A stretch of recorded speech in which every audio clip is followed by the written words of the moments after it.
new CT scanner is going to be very advantageous for the community because they won't have to go out of town. It's a 128 slice CT scanner. You know, with the price of gas and, and just the travel, just how dangerous it is to travel a long way, we wanted to keep them here. The scenario view is really great for a large patient. We do need to be able to accommodate, any patient that's, regardless of their size. It never feels good to have to turn somebody away and then not really even know where the closest it would be, 2, probably 3 hours before they could even find, the care that they could need. So now we have a weight limit that's over 500, and then the gantry itself is bigger, so that's always easier. And it also moves quickly, so they're able to load quicker and then move out quicker too. This one also is great for ortho doctors and everything because we've got more flexibility with lateral shift, so the table moves side to side, and so we're able to center the part more appropriately than before. Sometimes it would be really hard, so then the image quality usually is a lot better. The image reconstruction, it comes a lot quicker than it used to, and then the automatic having that makes my job a lot quicker and able to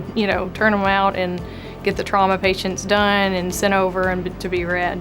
Looking for pulmonary embolies, we see these very small subsegmental arteries. Because of the speed, it freezes motion. So that's called temporal resolution. And the temporal resolution is a lot better.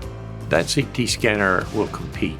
You won't have to leave the community to get a CT scan. Brown put this package together, made it so much more accessible. That's why we've got all the equipment.